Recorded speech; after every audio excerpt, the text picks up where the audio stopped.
Good morning बच्चों। तो आज हम अपना लास्ट लेक्चर को आगे कंटिन्यू करते हैं। कल तक हमने कर लिया था अपना इक्विटी किया था, इक्विटी प्रेफरेंस शेयर कर लिया था और डिवेंचर्स कर लिए थे। आज हमारे फोर्थ सिक्योरिटी शुरू होती है कैपिटल मार्केट की। हम कर रहे हैं कैपिटल मार्केट के इंस्ट्रूमेंट्स हम कर रहे हैं। तो हमारा फोर्थ इंस्ट्रूमेंट आता है सिक्योर्ड प्रीमियम नोट्स। देखो आपका ना क्या है कि जितने भी इंस्ट्रूमेंट हैं कैपिटल मार्केट के उसकी ब्रॉड कैटेगरीज, ठीक है, अगर हम विस्तृत रूप में समझें तो दो ही तरह की कैटेगरी बनती हैं कैपिटल मार्केट के इंस्ट्रूमेंट्स की। आपके दो कैटेगरी जनरली बनती हैं, एक तो इक्विटी और एक डेट्स, ठीक है। इक्विटी में भी इक्विटी काट के आप अपने यहाँ पे शेयर्स लिख लो, या तो इक्विटी काट के शेयर्स या डेट, ये आपके मेजर सिक्योरिटीज़ हैं। बाकी जितनी भी आगे सिक्योरिटीज़ आएंगी ना वे इन्हीं के अंदर से निकली हुई हैं। किसी में कुछ ऐसी सिक्योरिटीज़ होंगी जिनमें कुछ फीचर शेयर की होगी, कुछ डिबेंचर्स की होगी, या फिर डिबेंचर की ही कुछ अलग अलग फीचर्स होंगे। तो कहने का मतलब ये है कि मेजर सिक्योरिटी जो है आपकी, ये तो शेयर्स होती हैं, एक डिबेंचर्स होते हैं। हमने अपने ये दोनों कर लिए, प्रेफरेंस भी और इक्विटी भी, और डेट का हमने समझ लिया क्या होता है। तो अब coming to the fourth security, वो कहता है सिक्योर्ड प्रीमियम नोट्स क्या होते हैं। देखो आपके ये जो इंस्ट्रूमेंट्स होते हैं ना, कोई भी इंस्ट्रूमेंट हो गया, इसके ऊपर एक फुल फ्लैज क्वेश्चन भी बनता है 15 नंबर का कि डिस्क्राइब द या examine the instrument of capital market या इंस्ट्रूमेंट ऑफ मनी मार्केट। ऐसे फुल क्वेश्चन भी बनता है 15 नंबर का। और अगर इनमें से आपको छोटे क्वेश्चन बनाने का भी छोटे क्वेश्चन के लिए भी आ जाता है, जैसे 4-4 नंबर के होते हैं कि डिफाइन सिक्योर्ड प्रीमियम नोट्स क्या होता है, define equity shares, define preference shares. तो अगर आप इसको पूरा 15 नंबर का क्वेश्चन तैयार करते हो तो आपके बीच में जो 4-4 नंबर के क्वेश्चन होते हैं वो भी यहाँ से आपके रेडी हो जाते हैं। तो हम अपना नेक्स्ट इंस्ट्रूमेंट शुरू करते हैं, secured premium notes. Secured premium notes क्या होते हैं, देखो इनके नाम से पता चल रहा है सिक्योर्ड है। इसका मतलब कि इनके अगेंस्ट कुछ ना कुछ एसेट सिक्योर्ड होगी। सिक्योर्ड होने का मतलब क्या है कि अगर कंपनी ऐसे इंस्ट्रूमेंट के पे नहीं कर पाई तो होल्डर का क्या राइट बनता है, जाके कंपनी की एसेट्स उठा के बेच दे और अपना पैसा उठा ले। ये होता है सिक्योर्ड का मतलब। Secured premium note is a secured debenture redeemable at premium. Redemption मतलब कि उसका जो भुगतान होता है कंपनी की लाइफ टाइम में वो प्रीमियम पे भुगतान होगा उसका। आपके पास जो चैप्टर है कॉर्पोरेट अकाउंट्स में, इशू ऑफ डिबेंचर्स और रिडम्पशन ऑफ डिबेंचर्स, वहाँ पे आप जब पढ़ते हो ये रिडम्पशन जो होती है भुगतान करना होता है, तो 3 तरीके से होता है। एट पार होता है, प्रीमियम होता है और एक डिस्काउंट होता है, ठीक है। तो जो सिक्योर्ड प्रीमियम नोट्स हैं इनकी क्या फ़ीचर है कि ये हमेशा, इनकी रिडम्पशन हमेशा प्रीमियम पे की जाएगी, ठीक है। तो सिक्योर्ड प्रीमियम डिवेंचर क्या होगी, रिडम्पशन एट पार होगी, सॉरी प्रीमियम होगी, issued along with the detachable redeemable after a notice period से 4 to 7 years। इनका जो रिडीमेबल का जो नोटिस है वो टाइम पीरियड है इन डिबेंचर्स का लाइफ स्केल वो कितना होगा, या तो 7 साल होगा या 4 साल होगा। फिर जो वारंट इनके साथ अटैच किया गया है SPN to SPN give the holder, उस वो जो वारंट अटैच होता है इसके साथ, एक तो आपको देखो डिबेंचर सर्टिफिकेट मिलता है, लेकिन अगर आप SPN खरीदते हो तो आपको एक डिबेंचर सर्टिफिकेट तो मिलता है, ये लेकिन उसके साथ आपको एक वारंट भी मिलता है। उस वारंट का क्या उद्देश्य है, उसका क्या मतलब है मिलने का, वो जो वारंट होता है दैट गिव्स, वो देता है holder the right to apply and get allotted equity shares. कि अगर आपके पास SPN है, इसका मतलब आपको एक एक्स्ट्रा वारंट भी मिला है। उस वारंट का मतलब ये है कि आप कंपनी के जितने शेयर्स हैं उनमें एप्लीकेशन डाल सकते हो कि मेरे को ये शेयर्स चाहिए, and get allotted of equity shares provided the SPN is fully paid up. लेकिन कंडीशन क्या होनी चाहिए कि आपने जो SPN ख़रीदा है वो फुली पेड अप होना चाहिए। फुली पेड अप होने का मतलब क्या है कि आपने उसकी एप्लीकेशन मनी भी दे रखी होगी, आपने उसका अलॉटमेंट भी दे रखा होगा, और जितनी भी उसकी कॉल्स बनती हैं आपने सारी उसकी पे करी हुई होंगी, ठीक है। उसका ये मतलब होता है फुली पेड अप का। There is a lock in period of for SPN during which no interest will be paid for an invested amount. Lock in period का मतलब होता है कि आप उस पीरियड के दौरान आपको ना ही तो कोई इंटरेस्ट मिलेगा और ना ही आप उस सिक्योरिटी को बेच सकते हो। वो लॉक इन पीरियड इसके लिए अवेलेबल होता है SPN के लिए। तो SPN holder has an option, उसके पास क्या ऑप्शन होता है, उसके पास ऑप्शन है to sell back the SPN to the company at par value. तो उसके पास क्या ऑप्शन है कि वो कंपनी को एट पार पे वापस कर दे after the lock in period. उसके पास अगर मान लो आपने SPN लिया और उसकी लॉक इन पीरियड 4 साल है, ठीक है, और उसकी रिडम्पशन की जो ये 4 साल क्या है उसका लॉक इन पीरियड, मैं शॉर्ट फॉर्म में लिख रही हूँ, लॉक इन पीरियड है 4 साल और उसका रिडम्पशन जो उसकी मैच्योरिटी है वो 7 ईयर्स है। फाइन, तो आपका 4 साल के बाद आपका लॉक इन पीरियड ख़त्म हो गया, इसका मतलब अब आप चाहते हो या तो आप इसको कंपनी को वापस कर दो, लेकिन अगर आप कंपनी को वापस करते हो तो आपका ख़रीदा जाएगा एट पार वैल्यू पे। अब आप कहोगे मैम आपने कहा था रिडम्पशन प्रीमियम पे होगी। देखो, रिडम्पशन करने का मतलब होता है जब कंपनी अपने आप कहे आपको कि हम आपके पैसे दे रहे हैं, दैट इज़ रिडम्पशन, ना कि शेयर होल्डर या डिवेंचर होल्डर खुद आके बोलने लग जाए कि मेरे तो शेयर मेरे को तो मेरे पैसे वापस दे दो। वो रिडम्पशन नहीं होती है। रिडम्पशन होती है कंपनी अपने लेवल पे जो करती है। तो अगर आप कंपनी को वापस देने जाते हो शेयर तो आपके एट पार खरीदे जाएंगे, लेकिन अगर कंपनी खुद रिडम्पशन करे तो वो प्रीमियम पर होगी। ठीक है, तो if the holder exercise this option no interest premium will be paid on redemption. अगर आपने खुद बेचने जाओगे कंपनी को तो आपको प्रीमियम पे नहीं लेंगे वो आपसे share. In case SPN holder will be repaid principal amount along with the additional amount of interest जिसको हम प्रीमियम कहते हैं। फिर कहते हैं कि the conversion of warrant into equity share will have to be done within the time period. अब इनके पास और क्या ऑप्शन होता है कि अपने शेयर्स को ये इक्विटी शेयर्स में कन्वर्ट करा सकते हैं, ये इनके पास ऑप्शन है। फिर नेक्स्ट है, अब देखो आपने जो ये SPN पढ़ा, यहाँ से आप SPN की फीचर्स भी काफ़ी सारे लिख सकते हो। इसे क्या क्या फीचर्स बन जाएंगी कि एक तो ये सिक्योर्ड है नेचर में, ठीक है, सिक्योर्ड है नेचर में। सेकंड फीचर क्या बन गई इसकी, रिडम्पशन प्रीमियम पर होती है, ठीक है। और फिर इसकी अगली फीचर क्या बन जाएगी कि इसके साथ आपको एक वारंट मिलता है, बाकी डिवेंचर्स के साथ नहीं मिलेगा लेकिन इसके साथ मिलता है। फिर इसमें लॉक इन पीरियड होता है, फोर्थ फीचर इसकी ये बन गई। और इसकी फीचर क्या बन गई कि आप जब कंपनी को खुद देने जाते हो तो ये एट पार बिकता है, ये फीचर हो गई इसकी। फिर सेकंड है कि आप इसको कन्वर्ट करा सकते हो, conversion of detachable warrant into equity shares will have to be done within the time period. आप इसको कन्वर्ट भी अपनी मर्जी से करा सकते हो। और अलग फीचर इसकी क्या बन गई एक कि भाई होल्डर के पास ऑप्शन है किसी भी कि वो लॉक इन पीरियड के बाद कंपनी को जाके खुद बेच सकता है। बाकी डिवेंचर्स में आप कंपनी के पास खुद नहीं जाके बोलोगे कि मेरे को मेरे पैसे वापस करो और डिवेंचर ले ले अपने, आपको वेट करना पड़ेगा उसके मैच्योरिटी पीरियड के लिए। लेकिन SPN में आपके पास ये ऑप्शन है, ठीक है।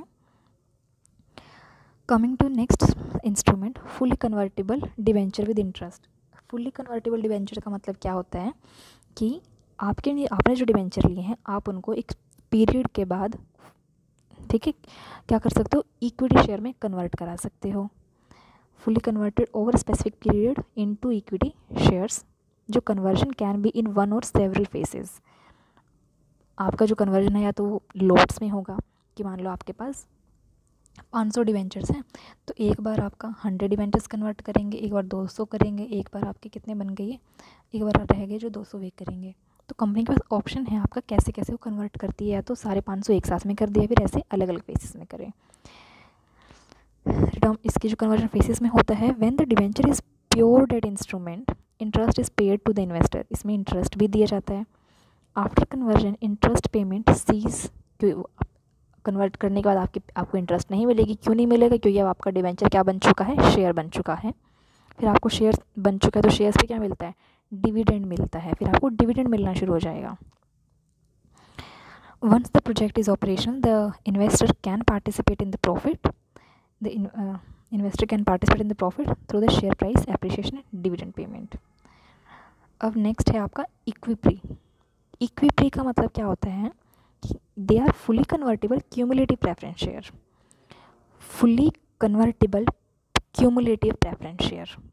अब प्रेफरेंस शेयर के बहुत सारी टाइप्स पढ़ी थी हमने, फुली कन्वर्टेबल थे, क्यूमुलेटिव भी थे। अब एक नई जो सिक्योरिटी है उसका नाम है इक्विप्री, वो किन किन फीचर से बनी है, वो प्रेफरेंस शेयर के 2 फीचर्स के साथ बनी है। एक तो फुल्ली कन्वर्टेबल है उसकी फीचर, और एक क्या है, क्यूमुलेटिव है। तो this instrument is divided into 2 parts. ये जो इक्विटी है 2 पार्ट्स में डिवाइड किया जाता है। एक तो पार्ट ए है, एक पार्ट बी है। पार्ट ए का मतलब क्या है कि convertible into equity shares automatically.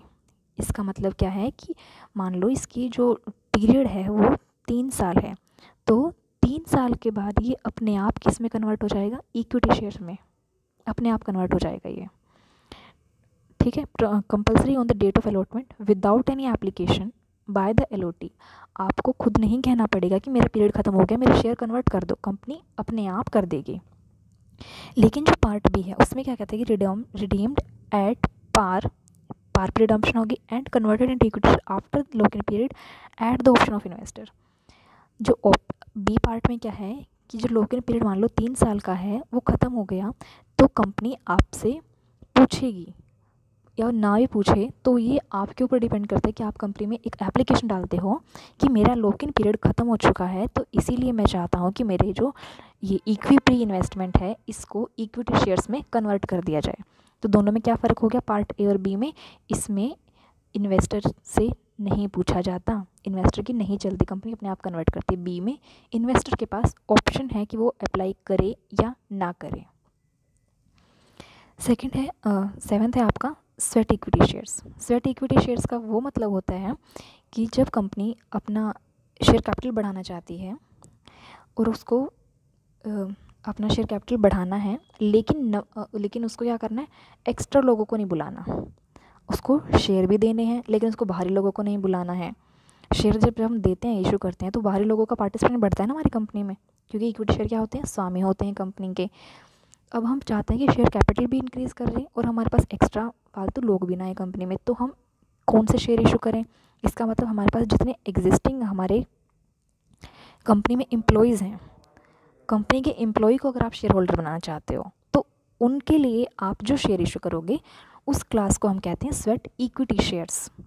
ठीक है, मान लो आपकी कोई कंपनी का कोई बंदा है, कोई एम्प्लॉय है, वो बहुत अच्छा परफॉर्मेंस करता है और काफ़ी टाइम से आपकी कंपनी के साथ ही है, लॉयल है बहुत आपकी कंपनी के लिए। आप चाहते हो कि इसको ऑनर होना चाहिए कंपनी में एक फ़िक्स्ड पोर्शन के लिए। ठीक है, तो आप क्या करते हो, उसको इक्विटी, आप उसको स्वेट इक्विटी शेयर इशू करते हो। आप उसको क्या करते हो, स्वेट इक्विटी शेयर, इसको फिर सारे वही अधिकार मिलते हैं जो एक इक्विटी शेयर होल्डर को मिलते हैं।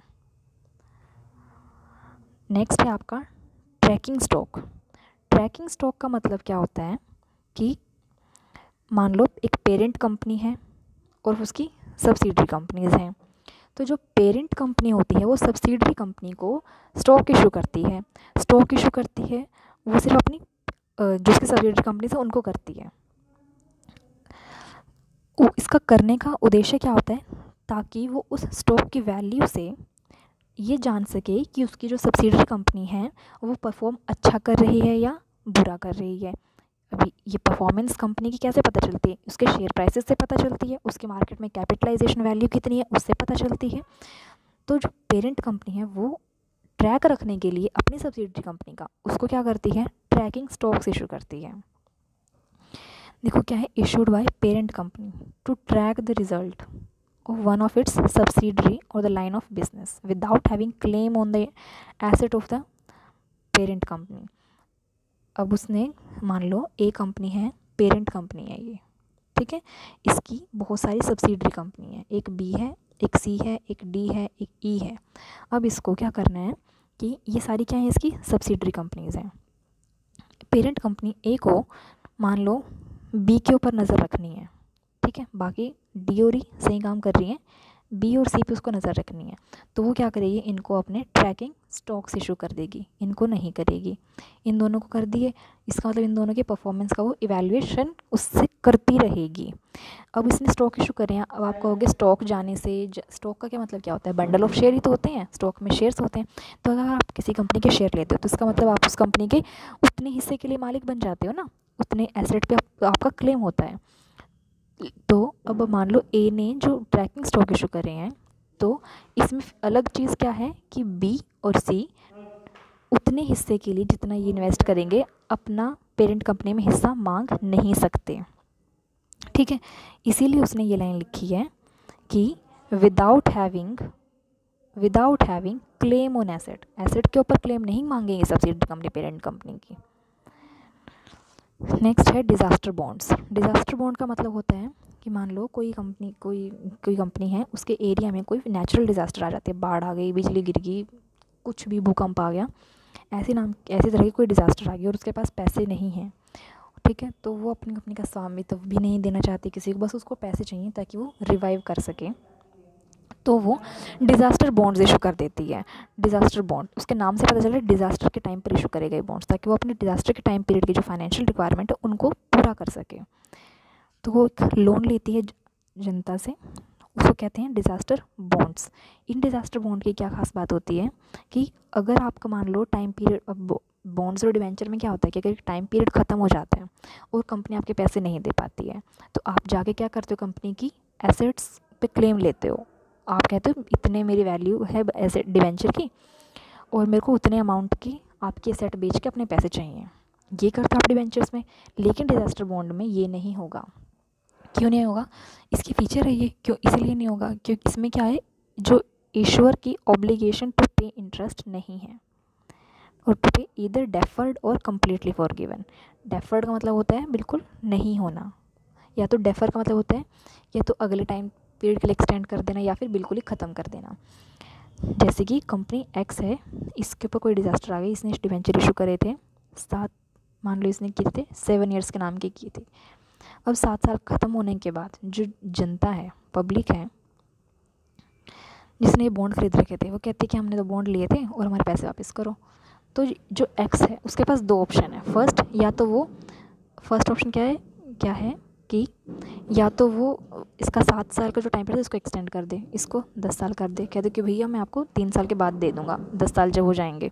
सेकंड ऑप्शन क्या है? सेकंड ऑप्शन कि भाई completely forgive, I can not पे, लोन माफ़ी जिसको कहते हैं। ये 2 इसके पास ऑप्शंस होते हैं। नेक्स्ट है आपका मॉर्गेज बेस्ड सिक्योरिटी। मॉर्गेज का मतलब होता है किस गिरवी रखना। इसका मतलब ऐसे सिक्योरिटीज इशू करना जिनके अगेंस्ट कोई ना कोई चीज़ सिक्योरिटी रखी जाती है, और इसमें जनरली कौन सा टाइप की सिक्योरिटी रखी जाती है? Residential properties. Most commonly on residential properties के ऊपर जो सिक्योरिटीज़ जाती हैं वो होती है मॉर्गेज बेस्ड सिक्योरिटीज़। नेक्स्ट है आपका ग्लोबल डिपॉजिटरी रिसिप्ट्स और American depository receipts. Global depository और अमेरिकन डिपॉजिटरी, इसका मैं आपको एक ब्रीफ आइडिया देती हूँ, बाकी हम इसको डिटेल में कल करेंगे, GDR, ADR और FCCB को। देखो GDR में क्या होता है कि मान लो आपने बाहर की कंपनी में इन्वेस्ट करना है, फॉरेन कंपनीज में इन्वेस्ट करना है, तो आप क्या करते हो, वहाँ के किसी एक बैंक में एक आप इन्फॉर्म करते हो कि मैंने आपके देश में जो कंपनी है उसके शेयर्स खरीदे हैं, तो बैंक आपको एक सर्टिफिकेट दे देती है। तो और वो कंपनी जितने अदर कंट्रीज़ में काम करेगी, इसका मतलब आपका उस सर्टिफिकेट से सब जगह काम चल जाएगा। उसको कहते हैं ग्लोबल डिपॉजिटरी रिसिप्ट्स। इसको हम डिटेल में कल करेंगे, तो आज के लिए इतना ही।